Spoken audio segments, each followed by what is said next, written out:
नमस्कार, मैं अमीषा सिंह स्वागत करती हूँ आप सभी का एबी बिहार न्यूज सच की तलाश सच्ची खबर में। आइए रुक करते हैं आज की ताजा खबरों की तरफ। वेस्ट बंगाल में अगले साल की शुरुआत में होने वाले विधानसभा चुनाव की सियासी बिछाद बिछाने जाने लगी है। बंगाल के आदिवासी समुदाय पर बीजेपी और टीएमसी दोनों की नजर है।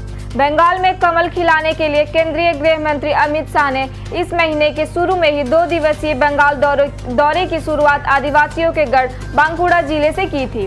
शाह के दौरे के बाद अब मुख्यमंत्री ममता बनर्जी भी आदिवासियों को साधने के लिए बांकुड़ा पहुंची है।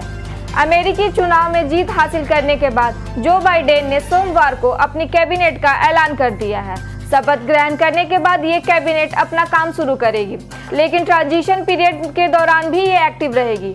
जो बाइडेन ने क्लाइमेट चेंज पर फोकस करने के लिए जॉन कैरी को जिम्मेदारी दी है। जॉन कैरी पूर्व में अमेरिका के विदेश गृह मंत्री रह चुके हैं और पेरिस क्लाइमेट चेंज एग्रीमेंट को लागू करवाने में उनकी अहम भूमिका रही है। पाकिस्तान के उत्तर पश्चिमी प्रांत में करीब 1300 साल पहले एक एंशिएंट हिंदू टेम्पल के अवशेष मिले हैं। लॉर्ड विष्णु के टेम्पल के ये अवशेष वेस्ट पाकिस्तान के स्वात डिस्ट्रिक्ट में पहाड़ पर खुदाई करने के दौरान मिले हैं। भारत में आज सुबह 10 बजे अंडमान और निकोबार द्वीप समूह से जमीन में वार करने वाली ब्रह्मोस सुपरसोनिक क्रूज मिसाइल का सफलतापूर्वक परीक्षण किया गया है। परीक्षण के दौरान मिसाइल ने सीधे अपने टारगेट को मार गिराया। इसका टारगेट दूसरे द्वीप पर था। टेस्ला के प्रमुख और बिलियनियर एलन मस्क माइक्रोसॉफ्ट के फाउंडर बिल गेट्स को पछाड़कर दुनिया के दूसरे सबसे अमीर शख्स बने हैं। 49 वर्ष के एलन मस्क की नेटवर्थ 7.2 अरब डॉलर बढ़कर 127.9 अरब डॉलर हो गई है। टेस्ला के शेयरों में भारी उछाल होने के कारण उनकी नेटवर्थ में बढ़ोतरी हुई है। लंबे वक्त तक किडनी संबंधी दिक्कतों से लड़ने के बाद मंगलवार को 44 वर्ष आशीष रॉय का निधन हो गया।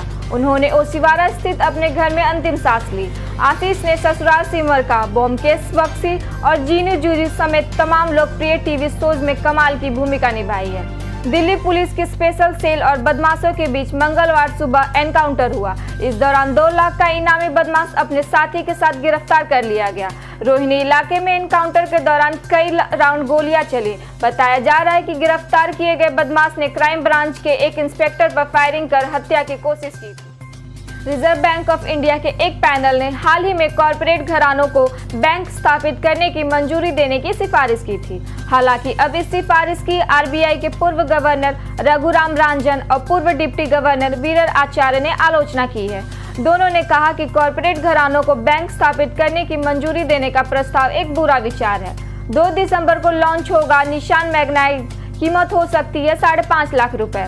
भले ही कोरोना वैक्सीन अभी पूरे तरह से तैयार नहीं हो पाई हो, लेकिन इसको पूरे देश में पहुंचाने के नेटवर्क पर काम शुरू हो गया है। डाक विभाग ने मास वैक्सीन के लिहाज से अपने नेटवर्क की मैपिंग शुरू कर दी है और सरकार के निर्देश मिलते ही युद्ध स्तर पर काम शुरू कर दिया जाएगा। देश और दुनिया की तमाम खबरों के लिए बने रहे हमारे साथ एबी बिहार न्यूज सच की तलाश सच्ची खबर पर, और हमारे चैनल को लाइक और सब्सक्राइब करना ना भूलें। धन्यवाद।